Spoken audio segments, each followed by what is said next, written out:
The Illuminati. Are they real? Who started them? Who's a member? What do they really want? Let's try to find out. Hit the intro.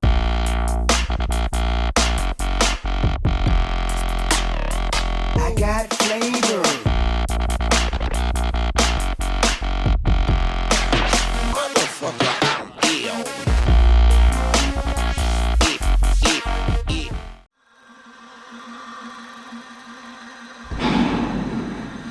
Today, the word Illuminati is often said to describe an elite group of people occupying various positions of influence throughout society. The word almost has become a parody of itself and is often used to discredit any real discussion of what is going on behind the scenes. We can factually say the Illuminati were first publicly acknowledged on May 1st, 1776. However, the official name for this group or order was the Bavarian Illuminati. That's right, that's the full name, not just Illuminati. Other names suggested among members prior to launch were the Order of Perfectibilists and even Society of Bees. Boring! The creator was this guy, Adam Weishaupt, a professor of canon law at Ingolstadt University of Bavaria, Germany. Before we get to the shady, perhaps evil and downright criminal aspect of this organization, let's try and draw a more vivid picture. In order to do that, we gotta deal with some less exciting information first. Ha! Gay! Weishaupt was born on February 6, 1748 in Ingolstadt, today part of Munich, then capital of German state Bavaria. Adam's father passed away when he was 5, which left Adam in the care of his godfather, Johann Adam Freier von Ickstadt. Ickstadt was a professor of law at the University of Ingolstadt. Ickstadt gave Adam access to his private library. It was here young Adam was introduced to the works of radical French writers such as Rousseau and Voltaire. At age 7, Adam was enrolled in a Jesuit school, where he often got in trouble with the teachers because of his youthful ideals and love of free expression. At this point, we need to add a layer to this timeline by mentioning something else that is happening in the world around this time. Jacob Frank, creator of Frankism, and later member of the cult of all cults, remember this name, we'll get back to him in another video, he's super important, was arrested in 1760 by the Catholic Inquisition and imprisoned for 13 years. Upon his release, in 1773, he headed for Frankfurt, Germany, where he made friends with the House of Rothschild, including Mayer Rothschild, and was given the title Baron. Okay, back to our main storyline. I promise we'll examine those people more thoroughly in the future. They are extremely important.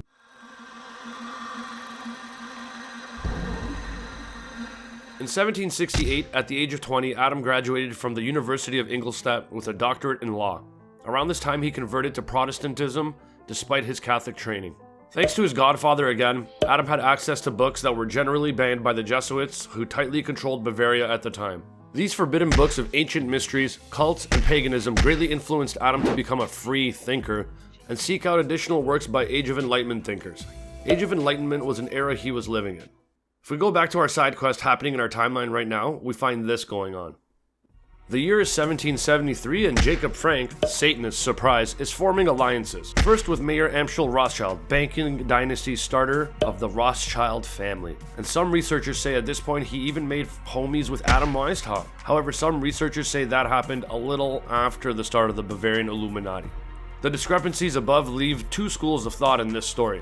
One, Mayer Rothschild influenced and financed the start of the Bavarian Illuminati and was kept out of the limelight for a while. Or two, Mayer Rothschild joins shortly after the creation of the Bavarian Illuminati and then has an influence on the order. A little background on this Mayer character. Mayer Rothschild was actually born Mayer Bauer, and he was the one that changed the last name from the Bauers to the Rothschilds. The Bauers were a notorious occult family of Middle Ages Germany. And Mayer Rothschild is famous for the following quote: "Give me control of a nation's currency and I care not who makes the laws." Now back to our main quest.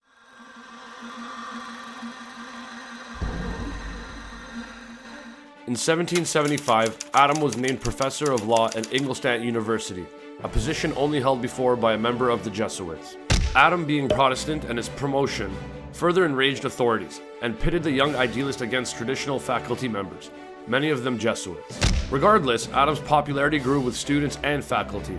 They respected Adam for his open-mindedness. They would hang out in his quarters periodically to discuss religion, philosophy, and the issues of the day. Topics included Greek and Roman cults. They also studied the works of Pythagoras. By some reports, these gatherings were similar to modern-day university student activities, as in there was drinking, music, and even the blazing of cannabis.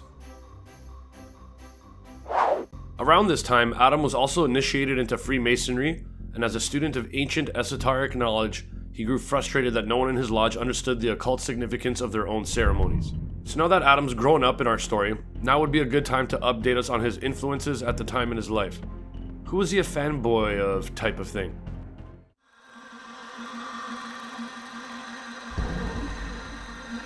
Adam was greatly influenced by a merchant simply known as Colmer. One author termed Colmer as the most mysterious of the mysterious men. Colmer preached an ancient form of Gnosticism called Manichaeism. I definitely said that wrong. That had used the word illuminated prior to the 3rd century. Colmer had learned esoteric knowledge of Egypt and Persia. Colmer himself was admired by Cagliostro, a French court magician and revolutionary. Cagliostro was involved in Masonic activities with the mysterious Count of Saint Germain and Venetian lover Giovanni Giacomo Casanova. Mesopotamian influence on Adam can be seen by the adaptation of the Persian calendar for the Illuminati. Adam spent several years consolidating information and knowledge from the various influences mentioned, plus the Knights Templar and Assassins. And quite possibly by now, he's also having chats with the previously mentioned Mayer Rothschild, that's friends with Jacob Frank, member of the cult of all cults, so it's getting shady. On May 1st, 1776, the Bavarian Illuminati is officially declared an order, an organization. I don't know, but without a doubt, 100% this is the year and date it was publicly formed.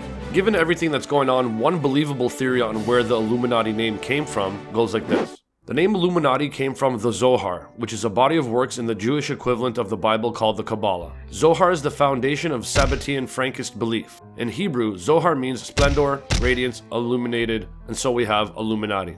Others believe the name came from a small splinter group of Gnostics in Spain called the Alumbrados. It was founded by a Spanish Jesuit, Ignatius of Loyola. The Alumbrados taught a form of Gnosticism believing that the human spirit could attain direct knowledge of God and that the dogma of former religions was unnecessary to those who found the light. Excuse me, everyone. Sex! Now that I have your attention. What else happened in 1776?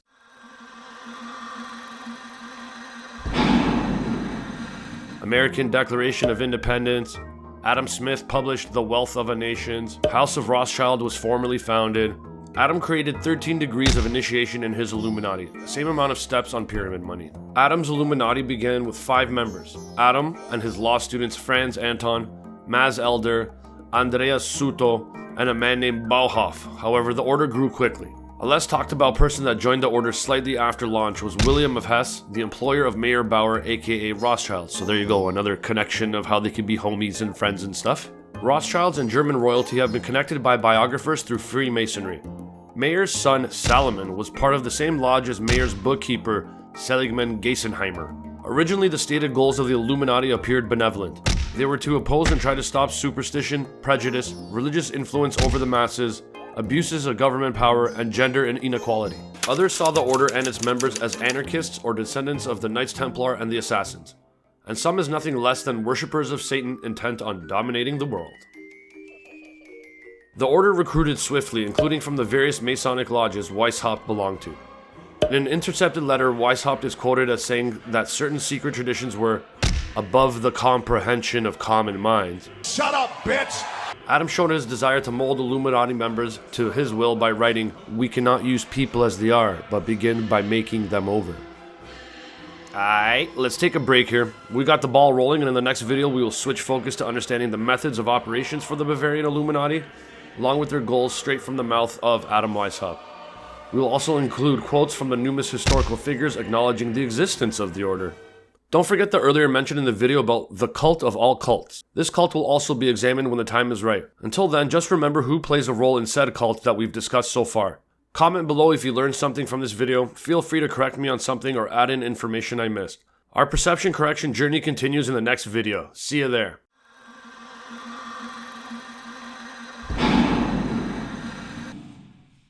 It was not my intention to doubt the doctrines of the Illuminati, and the principles of Jacobinism had not spread in the United States. On the contrary, no one is more fully satisfied of this fact than I am. George Washington, 1782. Last time on Perception Correction, we set up a foundation for better understanding how the Bavarian Illuminati was created and by who. Yep, Bavarian Illuminati is the full proper name of the most famous secret society that you either know nothing about, think it never existed, think they existed but were irrelevant, or think they currently run the world behind the scenes today. As we learned, this guy, Adam Weishaupt, started the Bavarian Illuminati in 1776 with help from this guy, Mayer Bauer aka Rothschild, And at some point, this guy, Jacob Frank, a member of the cult of all cults. Watching the video before this is pretty much necessary before starting this one, so you know where we are in the story and how we got here. So let's continue our perception correction of what and who was the Bavarian Illuminati.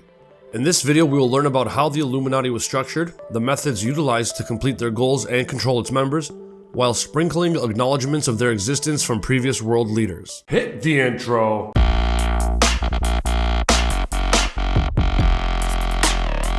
I got flavor. Motherfucker, I'm ill.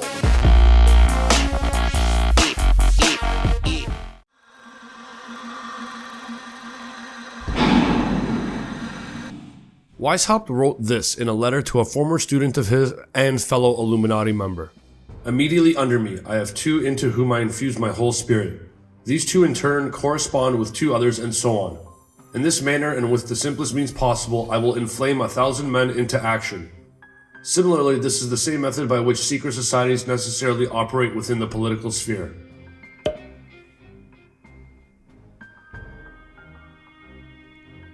Secrecy was the key to Illuminati control. A man by the name of John Robson, I don't know, look how it's spelled right here. I want to pronounce it Robinson, but it's not, it's Robson.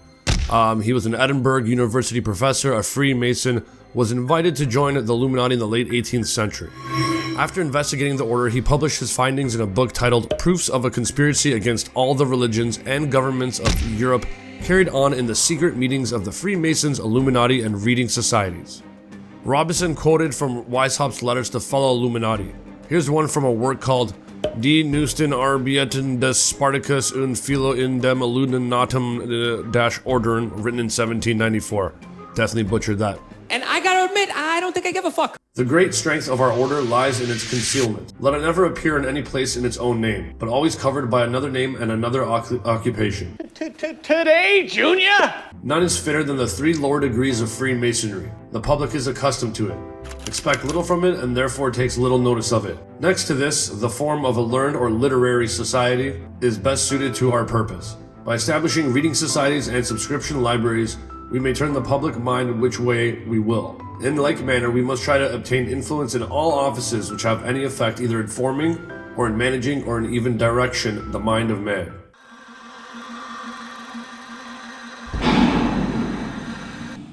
Illuminati cells were kept separate with leaders knowing only the names of their immediate superior or subordinates. This tactic has been used in modern times with the structure of the communist cells operating outside the old Soviet Union and today's terrorists. To add to the secrecy, codenames were used in correspondence. Weishaupt was known as Spartacus to his fellow Illuminati brethren. Other codenames which were mainly taken from classical literature or mythology included Alexander, Cato, Pythagoras, Socrates, Hercules, Huh? What, you want some dick? Odin, Confucius, and Osiris. Even cities and locations had codenames. Vienna's code was Rome.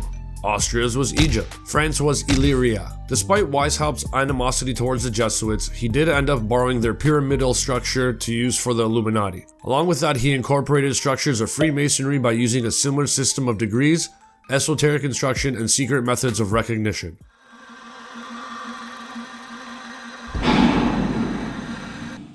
Okay, so anyways, the Illuminati was organized into 3 primary classes: Nursery, the Masonry, and the Mysteries.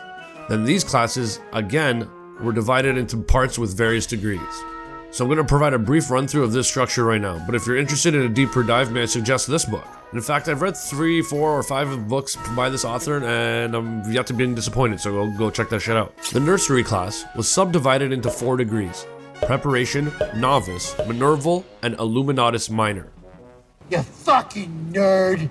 The Preparation degree was just the starting phase of recruitment. The focus was figuring out the initiate's views on the church and the state.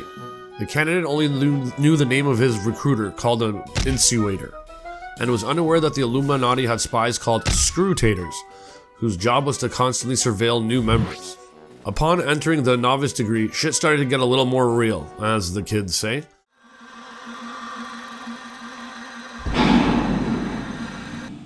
The aspiring member was forced to sign an NDA called Silentio, along with being given a notebook. I know, a notebook. Watch out. During the 1 to 3 year probation period, the novice was asked to keep a log of the following things inside the notebook he was given: the weaknesses, prejudices, actions, financial status, and interests of everyone he met, including his own family, friends, and even strangers. He was told to write down his thoughts about any local or national news event, activity, or story. He was also asked to record his thoughts about his recruiter, aka Brother Insinuator. The Brother Insinuator was a huge factor in the initiate moving up throughout the ranks or not. Novices were also conditioned to be obedient. They had to take orders from their superiors without question. They also had to keep their mouths shut about the order's activities. The Masonry class was divided into 2 parts, containing a total of 5 degrees. Symbolic, which is part 1, consisted of the Apprentice, Fellowcraft, Master Mason, and Illuminatus major degrees. Part 2 was something called Scottish Knights, which contained Illuminatus Dirgens / Scottish Knights. In the symbolic degrees, the candidate was told the Illuminati secretly controlled all Masonic lodges. The candidate was also asked to play a game called Know Others. I want to play a game. This required the member to describe in detail other Illuminati members right down to their physical appearance, facial features, tendencies, education, emotions, and even sleeping habits. Creepy. In the Illuminatus major degree, the member was required to write a complete biography on themselves called a pensum. This was then compared to the views his brother insinuator and fellow initiates had on him. If the notes and information matched, well then the initiate was allowed to move to a higher degree and learn deeper hidden secrets of the order. If they didn't, well, you're shit out of luck.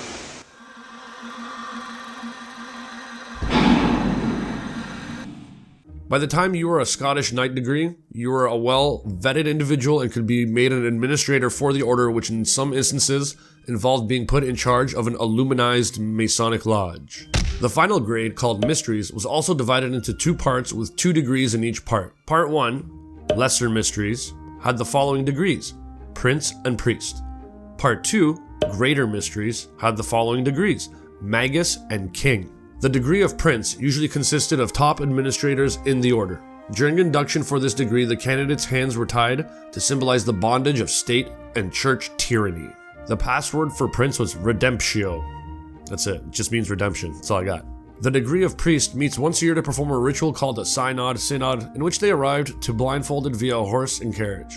Illuminati priests were given the choice of directing one of the following sciences: physics, medicine, mathematics, natural history, politics, the arts, or occult sciences. Priests were taught that great wealth could only come at the expense of others. Candidates for priesthood were presented with a choice of treasure, including gold, jewelry, a sword, a crown, or a coarse woolen robe. If you chose the robe, you would advance. Who would have thunk it?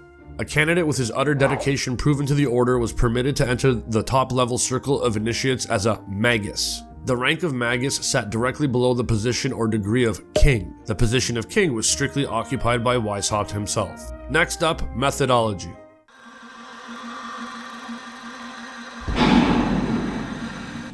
"18 to 30-year-old young men from wealthy and well-connected families were especially sought out for membership. Convincing academics and clergy to join the order was large in thanks to the charitable and philanthropic public image that was created for the order by the order.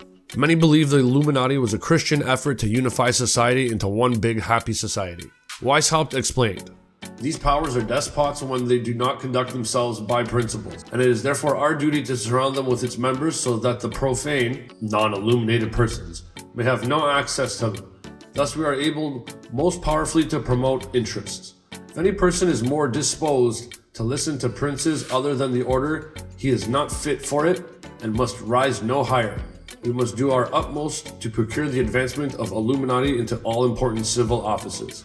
So, buddy's pretty much telling you right there to listen to people from the order itself above any people of authority in society. Weishaupt also said, "Behold our secret. Remember that the end justifies the means, and that the wise ought to take all the means to do which good, the wicked take to do evil." So basically, if lies, theft, murder, wars, and deceit result in a mission accomplished for the illuminated ones, then that's okay. Illuminati were indoctrinated with the Weishaupt blend of esoteric knowledge. Weishaupt also took on a philosophy that has always ended with horrible results, a philosophy shared by numerous tyrants, including Hitler.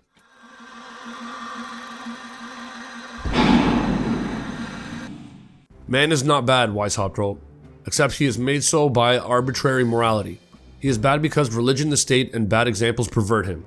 When at last reason becomes the religion of men, then will the problem be solved. The few members who proved especially dedicated to the order were awarded all the benefits available to them. For Weishaupt once wrote, "The power of the order must be turned to the advantage of its members. All must be assisted. It must be preferred to all persons otherwise of equal merits. Money, services, honor, goods, and blood must be expended for the fully proven brethren." At this point, the breadcrumb trail of information from numerous sources ties in the Illuminati with communism with what many may call the most dangerous book in history, and then that book back into the Illuminati. That coming full circle, I'm not going to try to touch this topic about this book until I'm more educated on what's going on there. Alright, let's call it a day here. Thank you for joining us for hopefully episodes 1 and 2 now on the Illuminati. We're going to throw a little curveball into our story timeline. Instead of continuing on with the Illuminati, the next video, which will be the third in this series, is going to go and finally do an introduction to the cult of all cults, because they are rather important as to what's going on here and future on in the history of the world. So hopefully you'll join us for that, and until then,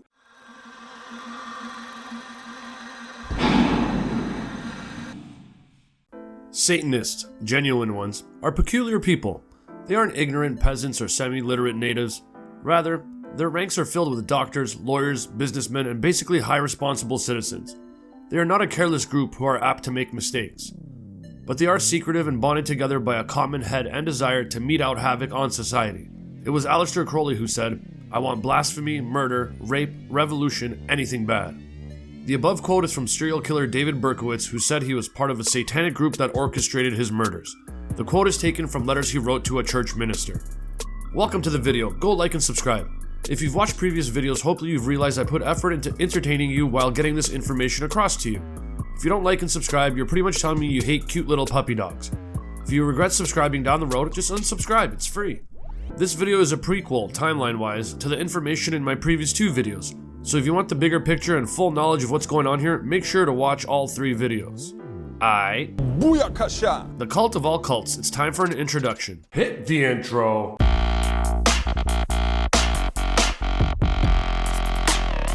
I got flavor.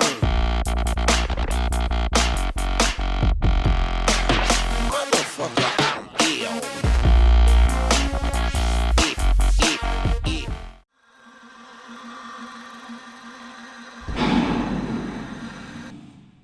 So is it really the cult of all cults? I think so. Other authors and researchers have convinced me so. How do you even measure such stats to award such a title? Anyways, you decide on your own. The story of this cult spans a few centuries and has 2 vital leaders part of their history. So let's get started. Meet this guy, Sabbatai Zevi. See, I just called him Sabbatai Zevi, but like through my research, there's a whole bunch of different pronunciations for his name. There's Shabbatai, and then Zevi's pronounced a different way, and different spellings and stuff. So my apologies if I'm getting it wrong, but I'm gonna stick with Sabbatai Zevi, no offense. Zevi was born in 1626 to wealthy parents living in Anatolia, which surrounded most of Asia Minor and Turkey. Fast forward to 1666. Yeah, that's right. Zevi is currently a Kabbalist rabbi. At this point, he decides to declare himself the long-awaited Jewish Messiah. I can only imagine how that went down, quitting his day job, but like getting up and being like, "Listen up, I quit, everyone, I quit. I'm the fucking Messiah now. Fuck this job." Hey, everybody, got an announcement to make. Ding, ding, ding, ding, ding. I quit. Kiss my ass, everybody.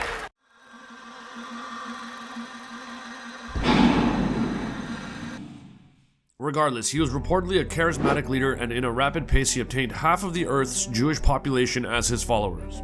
Members were forbidden to marry outside of their cult.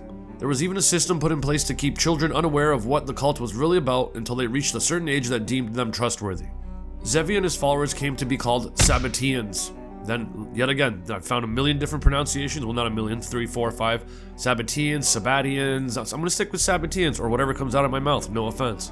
A contributing factor to his popularity also came from Zevi's use of the Lurianic Kabbalah, named after Rabbi Isaac Luria, a 16th century mystic who proclaimed a new version of the Kabbalah which used numerology and codes to predict the coming of a Messiah. Zevi and his followers practice an inverted form of religious practice. But we talking about practice, man. What are we talking about? Practice? We talking about practice, man. We talking about practice. We talking about practice. We ain't talking about the game. We talking about practice, man.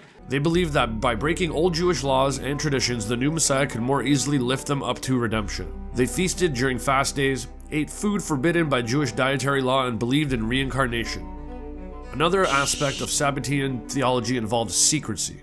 Robert Seffer, anthropologist and author, wrote in his 2015 book, 1666, Redemption Through Sin, explained the Sabbatean view of secrecy.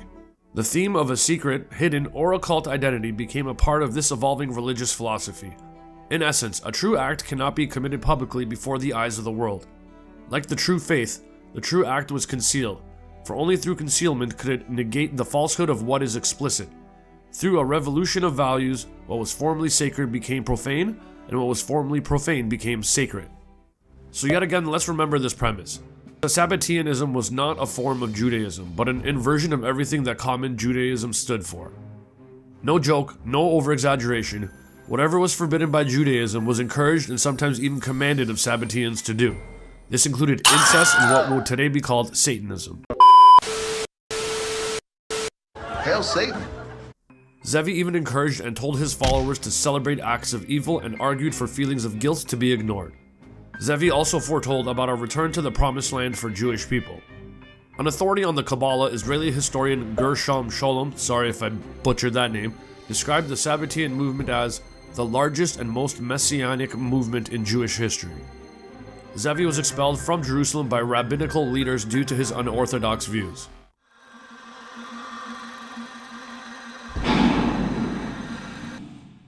Zevi ended up finding support from the Sultan of the Ottoman Empire. However, the rate at which Zevi's faction grew quickly made the Sultan of the Ottoman Empire uneasy. At this point, the Sultan presented Zevi with an ultimatum: your head or the turban. Some other researchers and authors say the Sultan threatened Zevi with torture. Regardless, the test was, if Zevi truly was the Messiah, he can just resurrect himself and shouldn't be scared of being beheaded, tortured, or killed. The turban option meant he had to convert to Islam if he was passing on the beheading or torture offer. To the dismay of his followers, Zevi became a Muslim and took the name of Aziz Mehmed Effendi. Some supporters still managed to turn this negative into a positive, and since they believed Zevi was the new Messiah, they foresaw this news as an opportunity to merge the two religions. When Zevi chose to convert to Islam, around 300 families part of the Sabbatean cult decided to do so as well. Well, just in theory, they secretly were still going to be Sabbatean. These people notably became powerful in the politics and business of Salonika, today called Thessalonica or Thessaloniki in Greek Macedonia in the southern Balkans. Salonika was a major center for Freemasonry and the birthplace of the Young Turk movement, which overthrew the Ottoman Islamic rule in Turkey. But that's me getting ahead of myself, let's stay focused. They continued to practice the goals and rituals of Sabbateanism behind an Islamic disguise and became known as the Donmech, which means to turn, which is ironic because their turn to Islam was a fake one. Many research and authors have concluded that Sabbateanism was a modern version of the religion of Sumer and Babylon and can be likened in its beliefs and sacrificial practices to today's Satanism because in many ways, it is today's Satanism. Zevi passed away in 1676.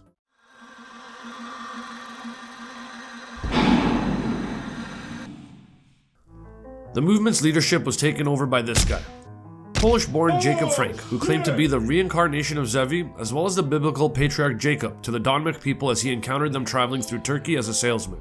Aight. Booyakasha.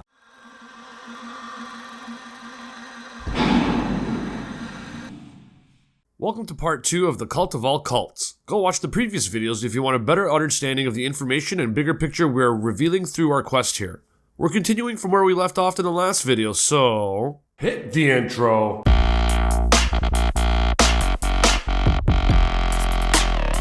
I got flavor. Motherfucker, I'm ill.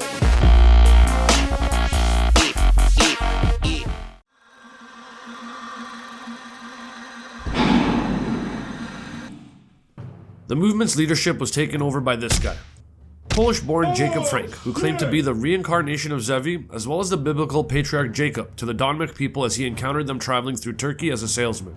Adopting the practice of posing as something one is not, Frank persuaded his followers that they needed to pose as Christians in order to preserve themselves. Frank taught that the overthrow and destruction of society was the only way to save mankind. Sabbateans, under Frank's leadership, became known as Sabbatean Frankists. Sabbatean Frankists ended up using a belief system that was more fucked up back when they were just Sabbateans, that neglected the strict Judaic rules, including those on decency, and even wife swapping, incest, and sex orgies were permitted. Do what thou wilt was preached by Frank, along with the Gnostic view that the Old Testament God was evil and that the best way to imitate the true God was to breach every old moral code. Hold up. Wait a minute. Something ain't right. Do as thy wilt? That sure does sound familiar. Weishaupt also said, "Behold our secret. Remember that the end justifies the means, and that the wise ought to take all the means to do which good, the wicked take to do evil." I mean, it's not the same thing, but they essentially mean the same thing, then just in different words. Frank explained that in order to become free, one must throw off all conventions. He also practiced this philosophy by converting to both Islam and Catholicism. He slept with certain members of his cult, including his daughter Eva Frank. That's not funny, you sick fuck. Some have gone as far to call Jacob Frank an occultist and black magician. Frankism involved animal and human sacrifices and declares that Lucifer is the true god. Pedophilia, Satanism, human sacrifice went wherever Sabbatean Frankists went. Frank believed that if salvation can be brought upon by purity, it could also be achieved through sin. Rabbi Marvin Antelman describes Frankism in his book To Eliminate the Opiate Volume 1 as a movement of complete evil. Gershom Scholem, a Jewish professor that I mentioned before, said of Frank in his book The Messianic Idea in Judaism, "In all his actions, a truly corrupt and degenerate individual, one of the most frightening phenomena in the whole of Jewish history. Infiltration has been the foundation technique of Sabbatean Frankists since their inception. The process of being one thing while in fact being something else became the calling card of the Sabbatean Frankists. Frank was also responsible for the infiltration of the Vatican and Roman Church. Many dogma turned again, this time to Roman Catholicism, with the intentions of taking over the power structure. So to recap, the dogma in Turkey officially converted to Islam in 1683, and the Frankists in Europe to Catholicism in 1759. The purpose of these conversions was to take over and destroy these faiths. This modus operandi continues to this day, many researchers believe. Pose as a supporter of whatever religion, culture, movement, or political party you want to control. Then maneuver your people into positions of power and influence in the form of ministers, advisors, politicians, executives, etc. Frank, like Zevi, was excommunicated by traditional rabbis. Frank wasn't bothered by this though, as he still had the backing of the House of Rothschild, whose inner core are Sabbatean Frankists and not Jews. As we learned from previous videos that I made, Frank spent time in jail, and after he got out, he made his way for Germany.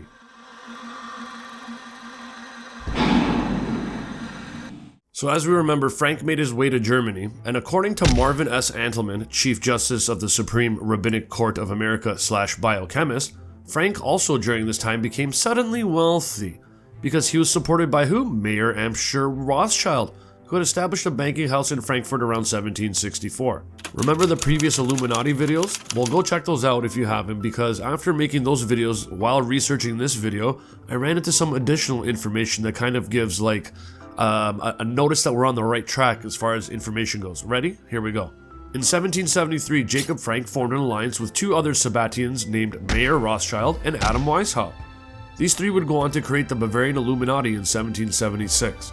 The Illuminati would be a manipulating force behind the French Revolution and the American Revolution. Weishaupt would later become a Protestant Christian but Sabbatean style, which as we've learned means in the public eye only, while still secretly behind the scenes being a Sabbatean or Sabbatean Frankist, whatever. In 1785, a horse courier suffered an accident, a courier that was carrying correspondence between Weishaupt and fellow Illuminati members. This is how the public Illuminati bubble was burst. The documents figured Weishaupt and his plan for world domination.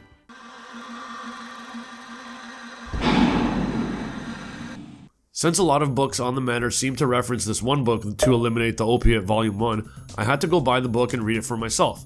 Lo and behold, 47 pages into the book, and I read the following sentences from the author. If you've watched previous videos on this channel, you'll know why I'm mentioning this.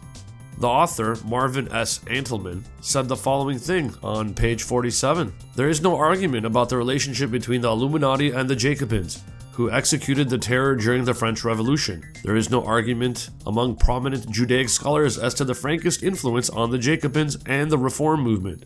The Illuminati, formed in Ingolstadt, Bavaria, paralleled the Frankists, which were formed in Offenbach in both geography and time, both in Germany. We shall demonstrate there is a relationship between the Illuminati and communists. The author continues to speak about people like we did, such as John Robison and Professor Gershom G. Solem. Let's see what some other authorities on the subject matter have to say about the information in this video and previous videos. Henry Makow wrote the following in his 2015 book, The Half-Jewish Conspiracy.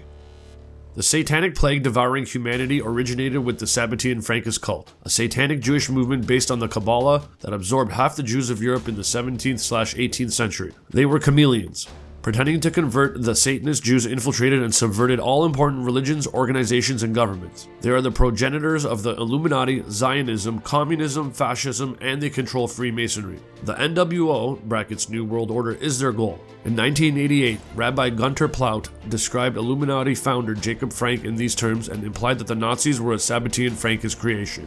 Author Livingston also saw the Sabbatean Frankists as the force behind the Illuminati, the Nazis, and more modern events. He wrote, "It is easy to recognize the origin of communism and anarchism in this demented philosophy. It is easy to recognize the terror of the French and Bolshevik revolutions, the Soviet gulags, and Nazis' concentration camps.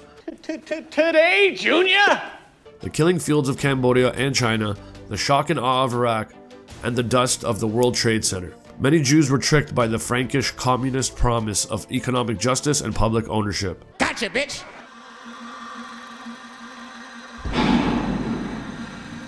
Aight. Booyakasha! Let's call it a day here. Intro videos to the Bavarian Illuminati and the cult of all cults are in the bag. Next up, we're going to examine how the Illuminati officially came to an end and whether or not they could have secretly carried on their ways. Spoiler alert, the trail leads to yet another secret society.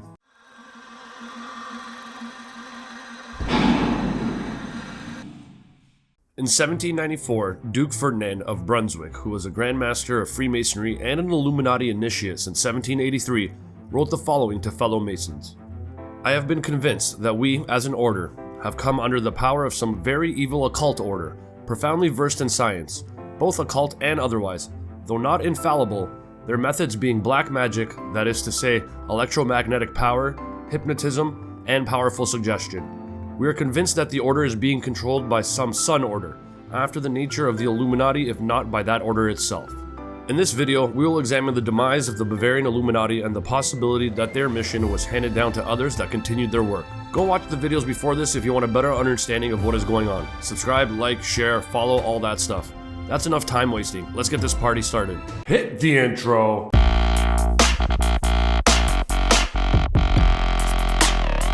I got flavor. Motherfucker, I'm ill.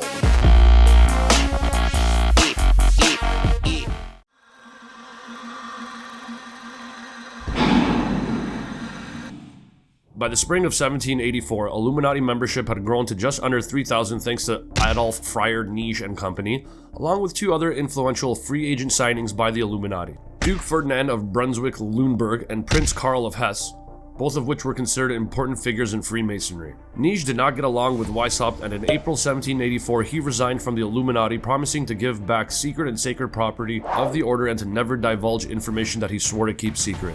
Nige was quoted as saying, "Where does his unrestrained passion lead?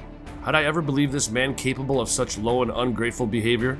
And it was under his band that I was to work for mankind? That is to say, under the yoke of such a pig-headed man? Never again."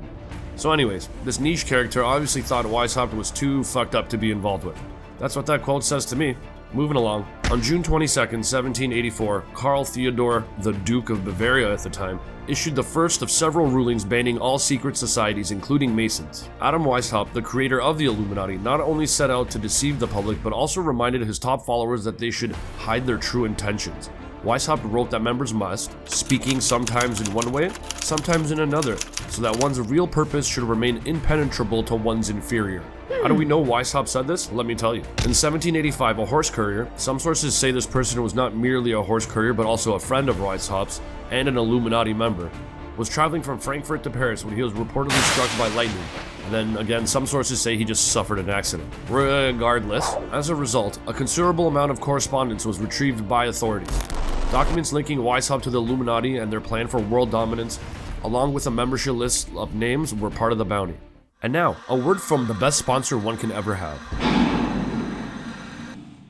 Hi, I'm Suze. I'm Ash. And And I'm Tammy, and together we're The Broadcast. If you like podcasts and chicks without dicks that chat about government corruption, the dark sides of Hollywood, fighting against the woke mob and commies, and every conspiracy theory we can cook up, you won't be disappointed. New episodes drop every Sunday night at 7 p.m. Available on YouTube, Spotify, or wherever you get your podcasts. Now, back to the video. Still in 1785, Karl Theodor issues out another edict, this time outlawing the Illuminati and requiring active members to repent and register with the government or face more severe consequences. Back in Ingolstadt, administrative authorities of a special commission to investigate the Illuminati were stepping up the pressure on the order. A lot of Illuminati members that were questioned by this Inquisition ended up making formal confessions. The investigation revealed that many members of the Illuminati were part of the military, state officials, professors, and teachers. This should come as no surprise to viewers of this channel, seeing as we've already mentioned this. Illuminati priests were given the choice of directing one of the following sciences: physics, medicine, mathematics, natural history, politics, the arts, or occult sciences. During this time, Weishaupt fled and sought protection by the Duke of Ernest in Regensburg. The Duke even sent letters to Karl Theodor asking him to back off Weishaupt, claiming because Weishaupt was part of his privy council, that made him immune from warrants. Shit really hit the fan when in October of 1786, thanks to the documents found on that horse courier, police raided the home of Franz Zwack, a member of Weishaupt's inner circle we've mentioned in previous videos. At his place, police found a stockpile of Illuminati documents which included descriptions of the order's symbols and Persian calendar they used, membership rosters, instructions for recruiters, ceremonies of initiation and imprints of the order's insignia, several hundred impressions of government seals for the purpose of counterfeiting, instructions for making poison called aqua tofana, recipes for poison gas and secret ink, an infernal machine for safeguarding papers that would apparently blow up if opened incorrectly, and instructions on how to build that machine. May I remind you the year is 1786 right now.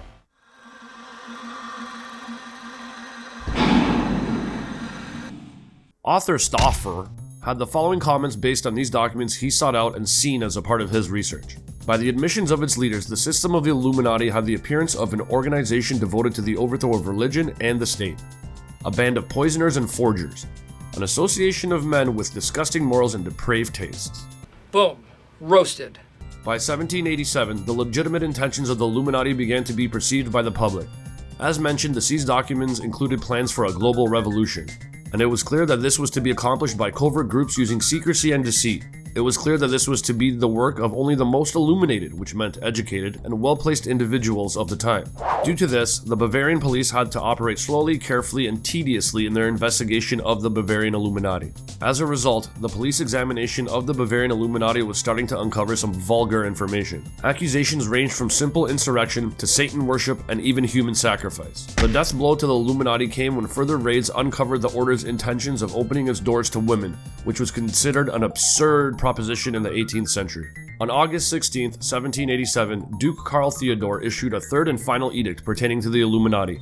Anyone recruiting for the Illuminati would be given the death penalty was part of said edict. We are told that this destroyed the Illuminati as an organization. However, this definitely didn't silence them. Teachings and membership lived on. Weishaupt and his critics exchanged jab after jab, claims and counterclaims via pamphlets and letters. Certain Illuminati members not fazed by the laws created against the order continued to hide themselves within the ranks of Freemasonry. Having successfully merged with Continental Freemasonry earlier in that decade, they simply went further underground. Their goals were advanced right on through the secret round tables of Cecil Rhodes in the 20th century, backed by the powerhouse Frankfurt Lodge, which was under control of the Hessian royalty, the Rothschilds, and their associates. Some former members turned against the order. Leopold Alois Hoffmann, a Mason that joined the Illuminati, was influenced by Rosicrucian information opposing the order. Rosicrucians went as far as creating a mini network of spies within the order. By 1790, those that didn't embed themselves in Freemasonry simply fled to other countries while retaining their loyalty to the order's philosophy and ideals. Illuminati orders sprang up in France, Italy, England, and even America.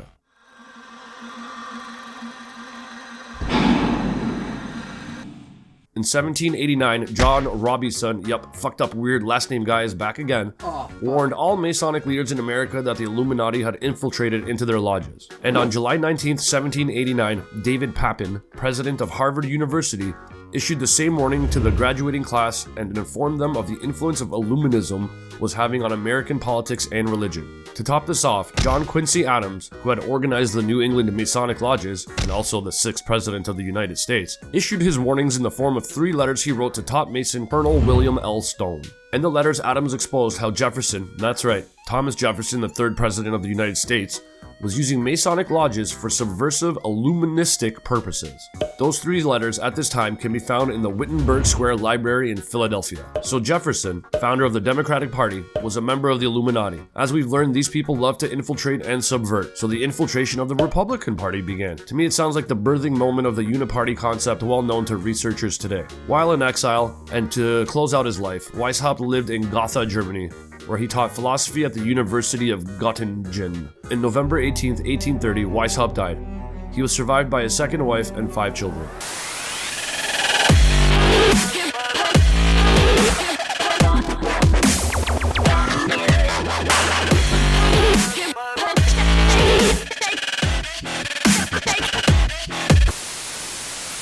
Prior to his death, there are reports that Weishaupt prepared a revised version of the Illuminati, which under various aliases was to organize, finance, direct, and control all international organizations and groups by working their agents into executive positions at the top. Some reports also claim he made amends with the Catholic Church, but if you've been paying attention in the series, that meant Sabbatean Frankish style, where he was just pretending to be something he isn't.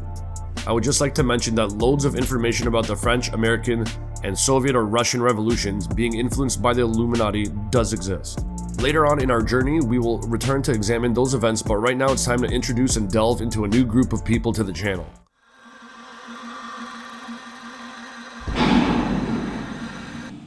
The year is 1832. Not even a full 2 years has passed since the passing of Weishaupt. A man by the name of William Huntington Russell is returning to Yale from Germany, where he studied for around a year. William Russell's head was filled with the philosophy of reason as taught by George Wilhelm Friedrich Hegel at the University of Berlin. In Hegel's worldview, the state is absolute reason and individuals must give their total obedience to it. The state has supreme rights over individuals, and individuals must recognize that their supreme duty is to the state. Those close to Russell claim that upon his return, he had intentions of starting an American chapter of a German secret society he found deeply interesting during his time in Germany.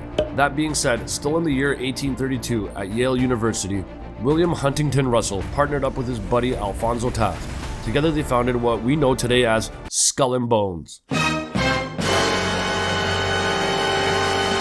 You were both in Skull and Bones, the secret society. It's so secret we can't talk about it. What does that mean for America? The conspiracy theorists are going to go I'm on. sure they are. I don't know. I haven't seen the web. Number 322? First of all, he's not the nominee. And, look, I look forward... Are you prepared to lose? No, I'm not going to lose. You both were members of Skull and Bones, a secret society at Yale. What does that tell us? Not much, because it's a secret. Is there a secret handshake? Is there a secret code? I wish there were something secret I could manifest. 322, a secret number? There are all kinds of secrets, Tim, but one thing is not a secret. I disagree with this president's direction. Booyakasha! Thank you for watching. Coming up next on our perception correction journey will be an introduction to the Skull and Bones, aka Brotherhood of Death, aka The Order. There's another outlet other than this channel you can find me at now. The Broadcast is a podcast hosted by 3 badass down-to-earth broads that are keeping it real. They're also sifting through information about what's really going on in this world. So we've joined forces, you can say, to support each other and hopefully reach a wider audience.